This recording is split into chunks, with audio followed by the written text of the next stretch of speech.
स्वागत है आप सभी का आपके अपने YouTube चैनल कॉमर्शियल गुरुजी में, जहां मिलता है आपको क्वालिटी एजुकेशन। तो आज का वीडियो आप सभी यूपी बीएड एस्पिरेंट 2022 के लिए बहुत ही इन्फॉर्मेटिव होने वाला है, क्योंकि आज के इस वीडियो में मैं बात करने वाला हूं वेरियस सर्टिफिकेट बारे में, जो आपको मैक्सिमम 25 नंबर और कम से कम 15, 10 या 5 नंबर जो है कि दिला सकते हैं। तो आज की वीडियो में सारा डिटेल इन्फॉर्मेशन आपको दूंगा कि कौन कौन से सर्टिफिकेट आपको जो है कि ये वेटेज दिला सकते हैं। और उसके साथ साथ आप सभी की जानकारी बता दो कि हमारे चैनल के माध्यम से यूपी बीएड एंट्रेंस एग्जाम की प्रिपरेशन कराई जा रही है। लगातार जो है कि आपको वीडियो क्लासेस के साथ साथ लाइव क्लासेस भी प्रोवाइड कराई जाएंगी, और उसके साथ साथ टेलीग्राम चैनल भी जो है कि प्रिपरेशन के लिए बनाया गया। आप डिस्क्रिप्शन चेक करेंगे तो आपको कई सारे इंपॉर्टेंट वीडियो के साथ साथ टेलीग्राम लिंक जो है मिल जाएगा यूपी बीएड के लिए। तो उस ग्रुप को जरूर ज्वाइन करें, क्योंकि वहाँ पर आपको जो एक्सट्रीम मेटेरियल के साथ साथ सारी अपडेट इन्फॉर्मेशन है कि दी जाएंगी। तो चलिए बात करते हैं यहाँ पर सर्टिफिकेट्स बारे में, शुरुआत करते हैं इस वीडियो की। तो यहाँ पर जो है कि आपको जो है कि कैटेगरी ए से लेकर कैटेगरी एफ तक जो है कि कई सारे जो है कि आपको यहाँ पर ऑप्शन दिए गए हैं, और इन सारे ऑप्शन में अगर आप किसी में आते हैं तो आपको कम से कम 5 और अधिक से अधिक जो है कि 25 नंबर का फ़ायदा हो सकता है आपके एंट्रेंस एग्जाम में। तो एक एक करके आई सभी को हम लोग देखते हैं, समझने की कोशिश करते हैं। तो जो श्रेणी ए है उसमें सबसे पहले जो बताया गया है उसमें ये बताया गया है राष्ट्रीय या फिर राज्य स्तरीय या फिर अंतर विश्वविद्यालय खेलकूद की प्रतियोगिता में भाग लेने वाले अभ्यर्थी को। यहाँ पर अगर आपने नेशनल लेवल पर या फिर स्टेट लेवल पर या फिर इंटर यूनिवर्सिटी यानी एक यूनिवर्सिटी से दूसरी यूनिवर्सिटी के बीच में, या फिर आगे आप देखेंगे कि अगर आप किसी यूनिवर्सिटी के अंडर में किसी भी पोस्ट ग्रेजुएट कॉलेज में अगर आपने ग्रेजुएशन किया हुआ है और उसमें भी अगर आप किसी खेलकूद में पार्टिसिपेट किए हैं तो आपको 10 नंबर तक मिल सकते हैं, यानी कि अगर उसमें जीतेंगे तो। अब आइए देखें यहाँ पर कई सारे ऑप्शंस बने हुए हैं। तो पहला जो है कि इंडिविजुअली अगर आपने जो है कि व्यक्तिगत रूप से किसी स्पोर्ट में पार्टिसिपेट किया होगा, अगर उसमें आपने फर्स्ट प्लेस अगर हासिल किया होगा तो आपको 15 नंबर, अगर आप सेकंड प्लेस पे आए होंगे तो आपको 10 नंबर, और आप तीसरे प्लेस पे आए होंगे तो आपको जो है कि 5 नंबर का फ़ायदा मिलने वाला है। दूसरा बात है टीम इवेंट में अगर आप चैंपियन रहे हैं और उस चैंपियन टीम में आप सदस्य रहे हैं यानी मेंबर रहे हैं उस चैंपियन टीम का, तो आपको 15 नंबर। सर्व उप विजेता या फिर रनर अप कि अगर आप मेंबर रहे होंगे तो आपको 10 नंबर, और अगर आपने सिर्फ और सिर्फ पार्टिसिपेट किया होगा तो आपको 5 मार्क्स जो है कि मिलने वाले हैं। उसके साथ साथ तीसरा क्या बताता है, किसी विश्वविद्यालय द्वारा संचालित अन्य महाविद्यालय टूर्नामेंट या क्रीड़ा या खेलकूद प्रतियोगिताओं में। तो अगर आप किसी विश्वविद्यालय के अंडर में किसी पोस्ट ग्रेजुएट कॉलेज में पढ़ रहे हैं और उसमें ग्रेजुएशन करते हुए आपने किसी भी स्पोर्ट में पार्टिसिपेट किया हुआ है और उसमें आपने जो है कि जीत हासिल की हुई है या फिर फर्स्ट आए हुए हैं, तो आपको जो है कि 10 मार्क्स मिलेंगे, यानी कि सर्वविजेता चैंपियन टीम का सदस्य होने में आपको 10 और एकल प्रतियोगिता में प्रथम स्थान आने आपको जो है 10 मार्क्स दिए जाएंगे। अब आगे देखिए यहाँ पर क्या कहा है, उपर्युक्त 1, 2 एवं 3 के अंतर्गत उल्लिखित मदों में से केवल एक ही मत प्रतियोगिता का लाभ दिया जाएगा। अर्थात यदि किसी छात्र ने एक से अधिक टीम प्रतियोगिता में भाग लिया है तो उसे एक ही टीम प्रतियोगिता का लाभ दे होगा। राष्ट्रीय या राज्य स्तरीय खेलकूद अथवा क्रीड़ा प्रतियोगिता में भाग लेने के लिए शासन के खेलकूद विभाग द्वारा निर्गत प्रमाण पत्र मांगने होगा, यानी कि जो भी एडमिनिस्ट्रेटिव वो इवेंट कराई होगी उनके थ्रू कोई सर्टिफिकेट अगर इशू हुआ होगा तभी जो है कि आपको इसका लाभ मिलने वाला है। विश्वविद्यालय द्वारा संचालित खेलकूद प्रतियोगिता में आयोजक विश्वविद्यालय द्वारा निर्गत प्रमाण पत्र मान्य होगा, यानी कि जिस यूनिवर्सिटी में खेलकूद प्रतियोगिताएं कराई गई हैं उसी यूनिवर्सिटी द्वारा जो प्रमाण पत्र इशू किया होगा वही जो है कि आपके लिए मान्य होगा। यानी कहने का मतलब यह है कि अगर कोई स्टूडेंट इनमें से एक से अधिक में पार्टिसिपेट किया, जैसे मान लीजिए कि उसने इंडिविजुअली लेवल पर जो है कि इंटर यूनिवर्सिटी में वो फर्स्ट जो है कि स्थान पाया है, उसके साथ साथ उसने टीम में भी इवेंट में भी जो है कि वो चैंपियन टीम का सदस्य रहा है, तब भी उसे जो है कि एक का ही फायदा मिलेगा, यानी कि 15-15 जोड़कर उसे 30 नंबर नहीं मिलेंगे। ठीक है, ये बात बताई गई है।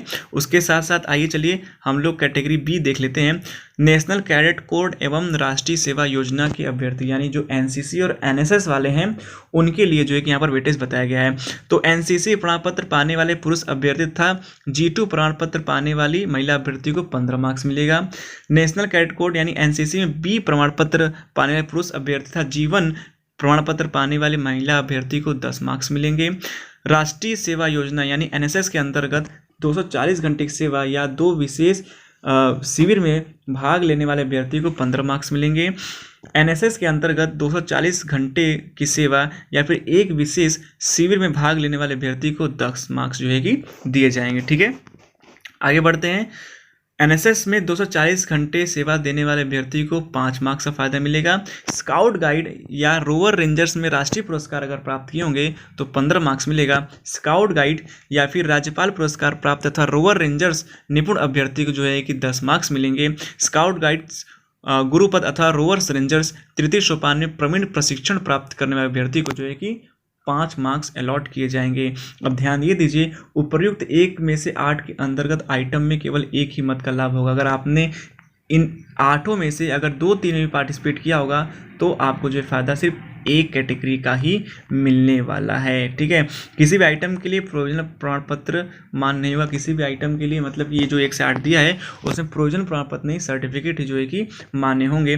राष्ट्रीय सेवा योजना के अंतर्गत 240 घंटे सेवा से तात्पर्य 2 सतत शैक्षणिक सत्रों में सेवा सदस्यता से, यानी कि 2 सतत मतलब लगातार अगर आप 2 एकेडमिक ईयर में जो है कि पार्टिसिपेट किए होंगे, 240 घंटे सेवा दिए होंगे एनएसएस में, तो ये आपको जो है इसका लाभ मिलने वाला है। चलिए श्रेणी सी देखते हैं।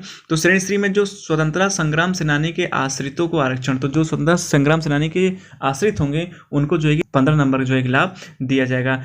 डी कैटेगरी क्या कहती है? ऐसे अभ्यर्थी जो सक्रिय सेवारत या विषयनीकृत या सेवानिवृत्त प्रतिरक्षा कर्मचारी हों या ऐसे कर्मचारी के पुत्र या पुत्री के रूप में संबंधित हो या ऐसे कर्मचारी जो अपंग, लापता या मृत प्रतिरक्षा कर्मचारी से उनके पुत्र पुत्री पत्नी के रूप में संबंधित हो। यानी कि अगर कोई सक्रिय सेवारत या विषयनीकृत या फिर सेवानिवृत्त प्रतिरक्षा कर्मचारी हो या उनके पुत्र या पुत्री हो, ठीक है, तो उनको भी जो है कि 15 नंबर का लाभ यहाँ से मिलेगा। ऐसे अभ्यर्थी जिनके पिता अथवा पति पुलिस, पीएसी या फिर बीएसएफ या फिर एसएसबी या फिर आईटीबीपी या फिर सीआरपीएफ या फिर होमगार्ड सेवारत या फिर रिटायर्ड हो, अपंग या मृत हो, अगर उसका प्रमाण पत्र है उनको भी जो है कि इसका लाभ मिलेगा और इसके जो है 15 मार्क्स दिए जाएंगे। यानी कि अगर आपके पिताजी इन सारे कैटेगरी में से किसी में आते हैं तो आपको जो है कि 15 मार्क्स मिलेंगे, चाहे वो अभी कार्यरत हो या फिर न हो या फिर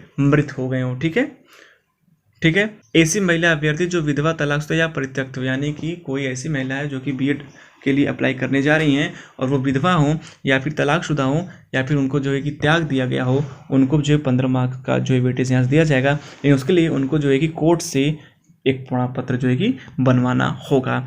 चलिए आगे देखते हैं कि यहाँ पर क्या इंपॉर्टेंट बातें दी गई हैं। श्रेणी सी से लेकर एफ तक के प्रमाण पत्रों के प्रारूप इस विवरणिका के अंत में दिए हैं। यानी कि ये जो मैं इंफॉर्मेशन बुलेटिन पढ़ रहा हूँ इसके लास्ट में आपको सी से एफ मतलब यहाँ से स्वतंत्रता संग्राम सेनानी और जो सक्रिय सेवारत प्रतिरक्षा कर्मचारी हैं, फिर उसके बाद जो पुलिस या आईटीबीपी इन सब से रिलेटेड हों या फिर ऐसी महिला जो विधवा, तलाकशुदा या परित्यक्त हो, उनके लिए जो कि फॉर्मेट है वो जो है कि आपके इंफॉर्मेशन बुलेटिन के लास्ट में जो है कि दिया गया है। ठीक है, प्रमाण पत्र में उल्लेखित सक्षम अधिकारी द्वारा निर्गत होने पर ही प्रमाण पत्र मान्य होगा। तो जो भी सक्षम अधिकारी हैं उनका जब तक साइन नहीं होगा प्रमाण पत्र नहीं माना जाएगा। और यहाँ पे बताया गया है कि अगर कोई अभ्यर्थी ए से लेकर एफ तक उल्लेखित मदों में से जो है कि अगर 25 से ज़्यादा अंक जो है प्राप्त करता है तो उसे जो है कि 25 अंक दिया जाए। जैसे मान लीजिए कि कोई स्टूडेंट है वो जो है कि स्टेट लेवल पर जो है कि फर्स्ट जो है कि स्थान लाया हुआ है तो उसे जो है कि उसके 15 मार्क्स मिल रहे हैं। उसके साथ साथ उसने एनसीसी में पार्टिसिपेट किया है तो उसको 15 मार्क्स मिल रहे हैं। तो अगर उसके मार्क्स जो है कि 25 से ज़्यादा हो रहे हैं तो मैक्सिमम उसको जो है कि मैक्सिमम जो है कि 25 मार्क्स दिया जाए, उसके ऊपर नहीं दिया जाएगा। ठीक है, तो यही सारा जो है कि आपका सर्टिफिकेट हुआ। इन सारे सर्टिफिकेट में से अगर आपके पास कोई सर्टिफिकेट है तो आपको 5, 10, 15 या फिर मैक्सिमम जो है कि 25 मार्क्स का फ़ायदा जो है कि हो सकता है। तो उम्मीद है आपको सारा इन्फॉर्मेशन समझ में आ गया होगा। भाई कोई डाउट है तो आप कमेंट करिए, आपको रिप्लाई जो है किया जाएगा। चैनल सब्सक्राइब करना बिल्कुल ना भूलें।